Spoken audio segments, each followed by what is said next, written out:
Pembahasan berikutnya adalah laki-laki memakai cincin pernikahan atau biasa juga cincin pertunangan juga masuk. Karena disebutkan di situ al-anawin al-muradifah, judul yang mirip, lubsu dablatil khutubah, cincin pertunangan. Ad-dablah, istilah ini dalam bahasa Arab. Ad-dablah adalah dua cincin, laki-laki yang suami atau calon suami memakaikan cincin untuk istrinya. Kemudian yang istrinya atau calon istrinya memakai cincin untuk suaminya. Jadi saling bertukar cincin. Begitu. Hukum permasalahan ini, memakai cincin bagi laki-laki ini tidak dikenal oleh para ulama salaf, dan bukan hanya tidak dikenal, mereka juga tidak pernah menemukan, tidak ditemukan ada yang memakai pakaian tersebut, sehingga mereka tidak membahasnya. Sehingga ini termasuk dari budaya yang masuk ke masyarakat muslim, ke masyarakat sosial muslim, sehingga di sini mereka mengikuti adat atau kebudayaan non-muslim. Dan ini fatalnya terkadang dilakukan dengan memiliki tambahan keyakinan agama, yang ini sangat berbahaya. Ada ranah akidahnya juga, sehingga banyak sekali para ulama kontemporer yang berfatwa dilarang memakai pakaian ini.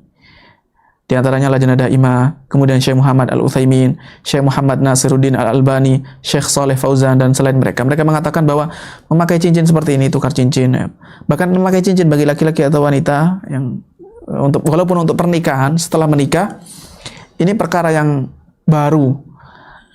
Bahkan bisa jadi, kata mereka, muharramah, perkara yang haram. Karena sebagian orang meyakini bahwa tukar cincin ini menjadi faktor adanya kecintaan yang menumbuhkan rasa cinta, dan cinta ini supaya langgeng, supaya awet antara suami istri. Jadi ada keyakinan seperti ini yang berbahaya. Sebagian ada yang menulis namanya, nama istrinya, nama suaminya, ya, ditulis. Tujuannya ya supaya pernikahan ini terus awet, bertahan, tidak mudah rapuh, tidak mudah pisah. Jadi keyakinan seperti ini yang kata para ulama tersebut, hadza nau'un minasyirki, ini salah satu jenis kesyirikan. Karena meyakini sebab yang Allah tidak jadikan itu sebab. Nggak ada yang secara akal pun tidak mungkin ya penyebab datangnya kecintaan itu bukan karena cincin emas, ya, baik secara qadaron wala syar'an. Secara syariat, dalam syariat nggak ada. Kemudian secara takdir tidak terbukti juga. Ya, jika diteliti, ya, berdasarkan penelitian ilmiah, maka tidak dapat terbukti. Sehingga tidak ada hubungannya antara cincin, bertukar cincin tadi dengan masalah kecintaan. Dari sini maka tidak diperbolehkan memakai cincin, ya, tukar cincin tadi di acara pesta pernikahan. Karena ini menyerupai musyabahatul kufari fi adati, meniru mengikuti adatnya non-muslim. Dan ini sama sekali bukan ciri syiarnya orang-orang muslim ketika mereka menikah. Yang biasa melakukan ini, kata para ulama, adalah di'aful iman, orang-orang imannya lemah, kemudian kaum muslimin yang jahil.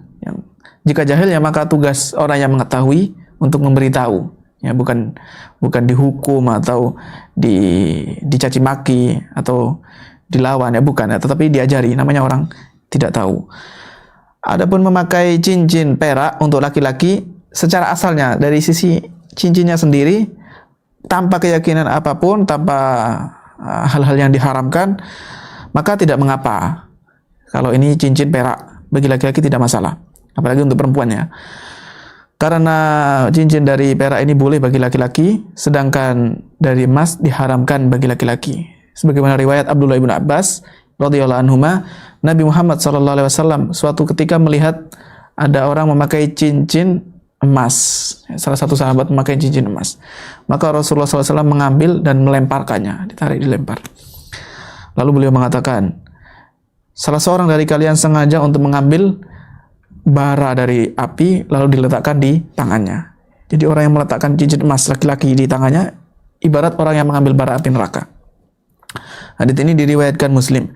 Kemudian hadits Al-Bara' ibnu Azib radhiyallahu anhu, beliau mengatakan Rasulullah SAW dahulu melarang kami untuk melakukan 7 hal. Di antaranya adalah melarang untuk memakai cincin dari emas. Hadits ini diriwayatkan oleh Imam Bukhari.